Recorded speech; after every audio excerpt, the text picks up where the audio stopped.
Hello guys, I bought a new book. Recipe book daw! Malaman yan. Okay, may nakita ko. Mukhang madali lang. So, subukan natin. Ayan siya, oh. Ayan. Coffee, yogurt, panna cotta. Pero, dahil ako'y bawal sa coffee, hindi naman sa bawal, pero nagpapalpitate ako sa coffee. Kaya, wag na yon. Ang gagamitin natin ay chocolate powder. Cacao, pure cacao powder. Yan ang gagamitin natin. Dito sa recipe, it's asking for gelatin. Ito lang ang gelatin. Ang gelatin kasi ay made from animals. Ngayon, yung gulaman naman is made from seaweeds. So, ito ang hinihingi niya. Ngayon, ito yung luma na. Ilan lang to? 4 na peraso. Ang hinihingi ay 10 peraso. But, wala tayong magagawa. So, pagkasyahin na lang natin to. Ganun pa rin naman yun. Hindi lang siya masyadong, mabubuo. Yun. Pero yung lasa, ganun pa rin yun. Wala naman lasa to eh. So, ang gagawin natin ay, gamitin natin to para ubos na siya. So, ito daw ay, isusok natin in water ng 2 minutes. So, let's do that. Nako, ayan. 3 1/2. 3 1/2 sheets lang pala ito. So, ayan. Bahala na si Batman.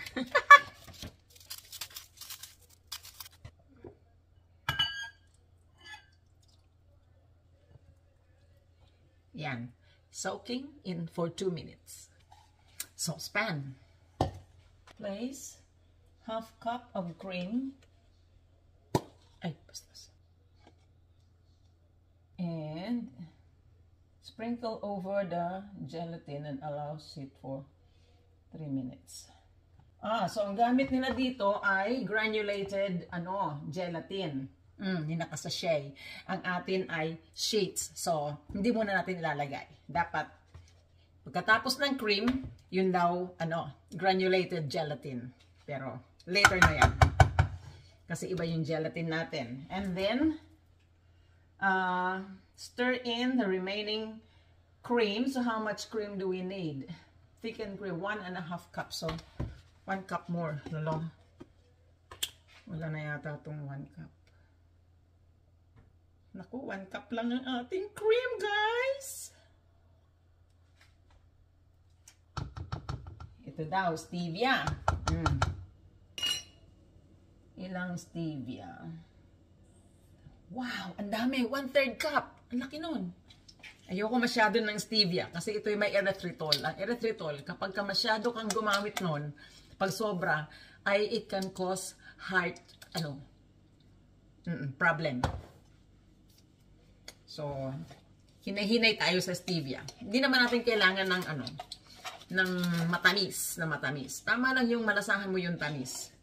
So, 1. At saka, I don't have enough, cream anyway. So, this recipe that I am doing now ay, kaunti kaysa dun sa, sa book. Kaya, eyeball na lang natin. So, isa na yon. So, gawin natin 1.5 teaspoon. Teaspoon na lang. 1 tablespoon and 1 teaspoon ng stevia. Hindi tayo masyado sa erythritol. Tapos, coffee. Wala tayong coffee, di tayo chocolate. Yan. Ito, pwede mo itong tapangan, pwedeng hindi. Nasa sayo yan. So, ang sabi ay, how much coffee is it? 1 tablespoon instant coffee. Edi 1 tablespoon. Yan. 1 tablespoon na cacao. 100%. Yan. Naka 2 minutes na kaya itong ating gelatin. Ihahalo na natin. Ayan na siya. Lumambot na ang ating gelatin. Diba? Ganyan lang siya. Ngayon, ihahalo. Tatanggalin natin yung water, excess water. At ihahalo na natin dyan. Diba? Ganyan na siya. Tapos, pakukuluin na natin. Hindi pala pakukuluin. Iinitin. Hanggang sa malusaw yung lahat ng, nandito sa pan.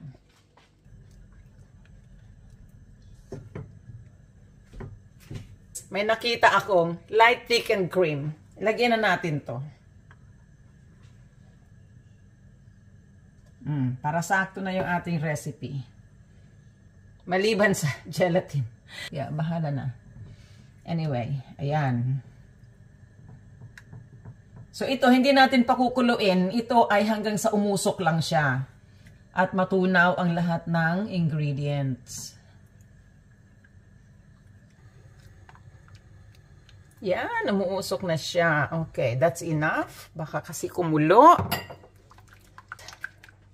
Next. So, pinatay ko na yung apoy para hindi na siya tuloy-tuloy na magluto. Yan. Next is remove from heat and add in the Greek yogurt, vanilla, and more stevia. Meron kasi ditong 10 drops ng stevia extract. Eh, wala rin ako noon. So, hayaan na natin siya. So, ano na lang. Yung yogurt. How much yogurt do we need? 1.5 cups.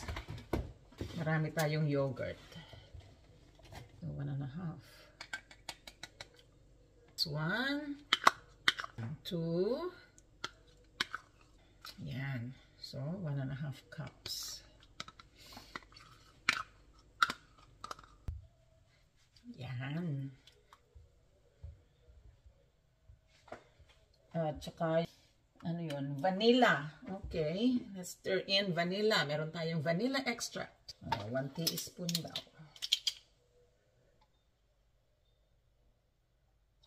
Tikman natin to bago natin ano. Yan. Diba? Pag lumamig yan, titigas na siya. Mabubuo na siya.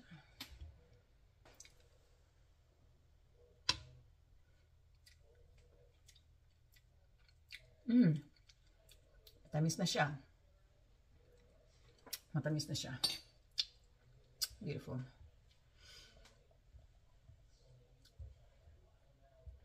Siguro dagdagan pa natin ng pampatamis, honey. Dagdagan na lang natin siya ng honey. Half a teaspoon. Ganyan lang. Hindi ba ko na yung recipe? Ay nako, kahit talaga kailan itong inyong alatsambang kusinera hindi marunong sumunod sa hindi sumusunod sa recipe. Ayan. Tikman ulit natin.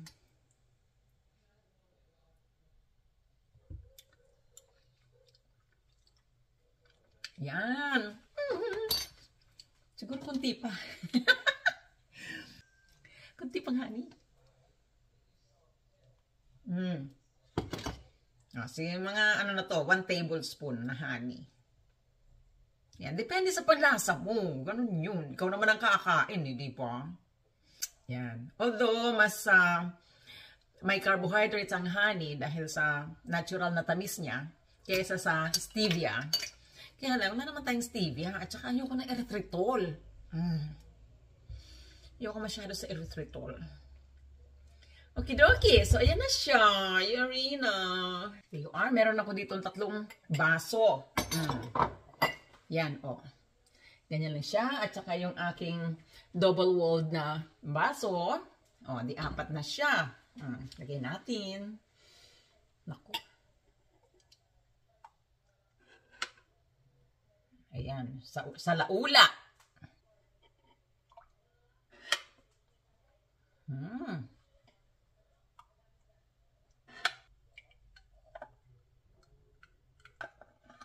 Here you are, guys. Here you are. Ayan, nakagawa tayo ng 4 na baso. Ilalagay lang natin to sa, sa ref at hintayin nating mabuo.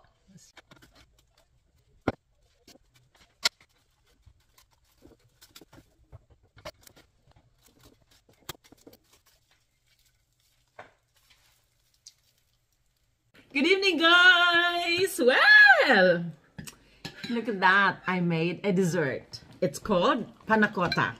Supposed to be, the recipe is coffee panna cotta. But, I can't have coffee. I get palpitation, heart palpitation. So, I made it chocolate. Yan! Hindi siya masyadong, ano, no, brown, yung dark color. Kasi, ano, I used cacao, not cocoa. Cocoa. Ano ba yan?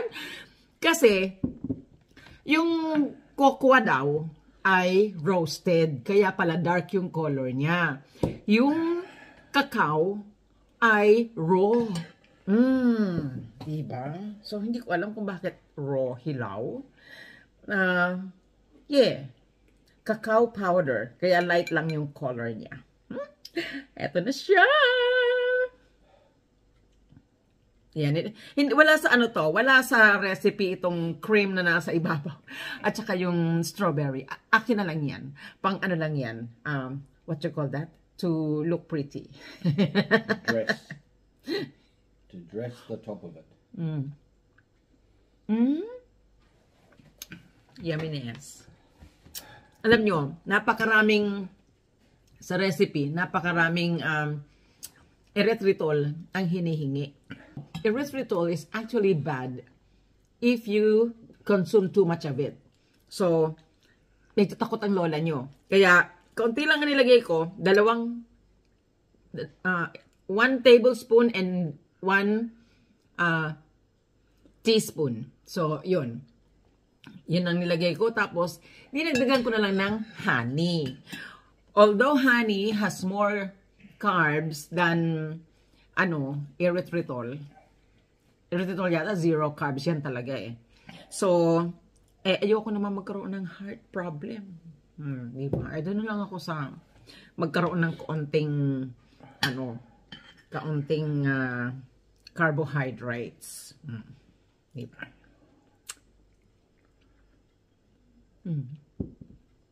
Sometimes we have to weigh things up. At nasa sa atin ang desisyon. Para sa akin, ito ang desisyon ko. Honey tayo, honey. O, diba? Yung aking, hindi siya masyadong, nag-set, no? Pero okay naman, kasi hindi naman siya liquid. Pero, mas, mas firm sana siya kung meron ako yung exact amount ng gelatin na hinihingi sa recipe. Yeah, the gelatin, 10 grams daw, granulated gelatin. Wala naman ako nun. I only had gelatin na sheet siya. So, 3 piraso lang nun ang meron ako. 3.5 sheets. So, I don't know how do you equate that to 10 grams of granulated, next time, papabili ako ng granulated para sakto sa recipe. That looks good anyway. Anong pa man? I can still enjoy it. Nag-set pa rin naman siya.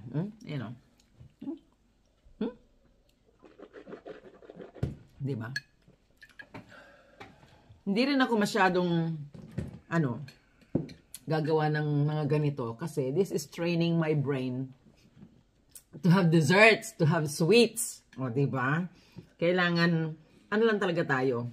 Ang tawag doon, yung i-program natin sa sarili natin, sa isip natin na wala dapat sweets. Pero kung mag-crave man tayo, we go for the right one. Marami naman available na recipes.